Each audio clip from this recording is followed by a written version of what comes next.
খড়িবাড়িতে রামনবমী উদযাপন সমিতির উদ্যোগে রামনবমী শোভাযাত্রা। এদিন খড়িবাড়ির থানচোরা থেকে শুরু হয়ে শোভাযাত্রা কল্যাণ আশ্রমে শেষ হয়। পরে এই শোভাযাত্রা নকশালবাড়িতে গিয়ে মিশবে। এদিন জাতীয় পতাকা হাতে হিন্দু দেবদেবী সেজে রামনবমীর শোভাযাত্রায় অংশ নেন অনেকেই। শোভাযাত্রাকে শান্তিপূর্ণ শেষ করতে পুলিশের নিরাপত্তার সঙ্গে রয়েছে ড্রোনের মাধ্যমে নজরদারি রাখা হয়েছে। শোভাযাত্রায় জনপ্রতিনিধি থেকে রাজনৈতিক ব্যক্তিদের পা মেলাতে দেখা যায়। তবে এদিন শোভাযাত্রায় অস্ত্র হাতে দেখা মিলল বেশ কিছু জনকে।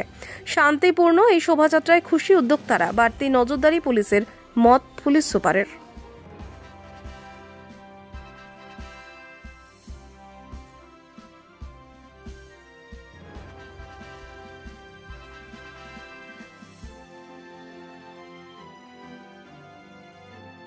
প্রথমত আপনাদের সকলকে, যে সমস্ত সাংবাদিক ভাই বন্ধুরা এসেছেন তাদের সকলকে এবং এইখানে উপস্থিত সকলকে, এবং আপনাদের চ্যানেলের মাধ্যমে যে সমস্ত দর্শকরা দেখছেন তাদের সকলকে পূর্ণ রামনবমীর অনেক অনেক শুভেচ্ছা খড়িবাড়ি রামনবমী উদযাপন সমিতির পক্ষ থেকে। আপনারা দেখতে পাচ্ছেন যে রামনবমীর শোভাযাত্রা খড়িবাড়ির বুকে ইতিমধ্যেই এগিয়ে চলেছে তার লক্ষ্যের দিকে। আমরা ইতিমধ্যেই থানচোরা মোড় থেকে বেরিয়েছি এবং হাজার হাজার রাম ভক্তরা যেভাবে একত্রিত হয়ে একটা বিরাট জনসমাগমের মাধ্যমে ভগবান শ্রী রামচন্দ্রের পূর্ণ জন্মতিথিকে উদযাপন করছে, সেটা সনাতনীদের কাছে অত্যন্ত আনন্দের, অত্যন্ত গর্বের। এবং শুধুমাত্র খড়িবাড়ির বুকে নয়, নকশালবাড়িতে আপনারা জানেন 1.5 লক্ষাধিক রাম ভক্তের সমাগম হবে। তাই সারা পশ্চিমবঙ্গ নয়, সারা ভারতবর্ষে, সারা বিশ্বের সনাতনীরা আজকে সনাতনী ঐতিহ্য, সনাতনী সংস্কৃতিকে নিয়ে মেতে উঠেছে। তাই এটা আনন্দের দিন, এটা গর্বের দিন, এটা স্বাভিমানের দিন বলে আমরা মনে করছি।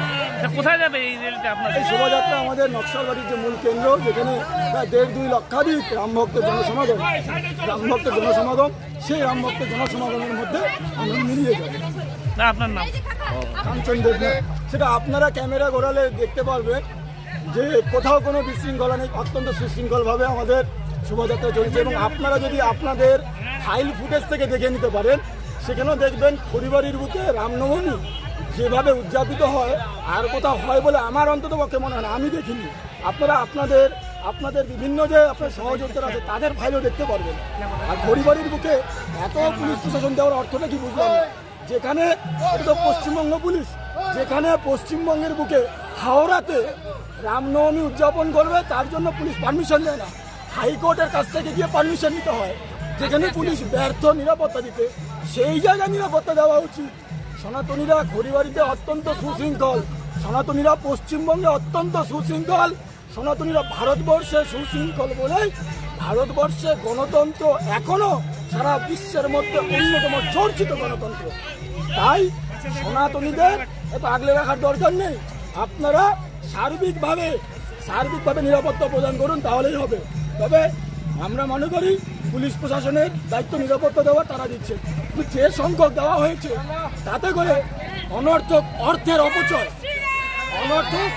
অপচয় এবং কিছু কিছু জায়গায় দেখা দিয়েছে আমাদের 1-2টা বিভিন্ন ছোট ছোট শোভাযাত্রা আমাদের মধ্যে সামিল হয়েছে বিভিন্ন পাড়া থেকে।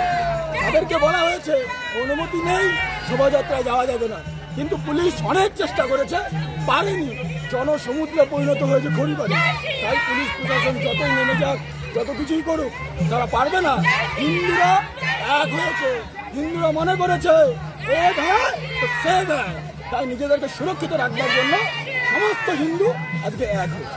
দেখা গেল বিভিন্ন প্লেকার্ডে স্লোগান লেখা রয়েছে, বাটেঙ্গে তো কাটেঙ্গে, কি বলবেন?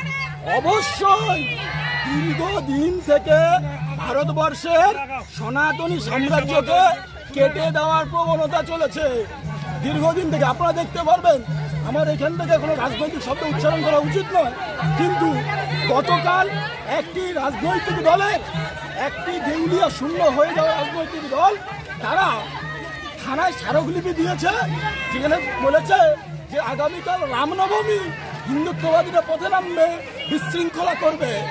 এইরকম লোকেরা সনাতনীদের বিভাজন করে রেখেছিল এতদিন ধরে। তাই আমরা সকল হিন্দুদের জাতপাতের ভিত্তিতে নয়, সকলের একটাই পরিচয় হোক হিন্দু। যখন হিন্দু এক থাকবে তখন হিন্দুকে সুরক্ষা দেওয়ার জন্য এই পুলিশ প্রশাসনেরও দরকার নেই। এক থাকলে হিন্দুরা, এক থাকলেই হিন্দুরা সুরক্ষিত থাকবে। সেই বার্তা সারা ভারতবর্ষে দেওয়া হচ্ছে, খড়িবাড়িতেও দিচ্ছে। ঠিক আছে, ধন্যবাদ। এখন তো আমরা ইন্টারভিউ মাঝখানে করতে পারি না, যদি কিছু হয় তো আমরা যদি অ্যাকশন নিতে হবে লিগে পরে নেবো আমরা। আমাদের এখানে ড্রোন, সিসিটিভি, ভিডিও রেকর্ডিং, প্রচুর ভাবে ফোর্স রাখা, সবটা জিনিস করা হয়েছে। ঠিক আছে, পুরো শান্তিপূর্ণ আছে, কোনো হবে শান্তিপূর্ণ।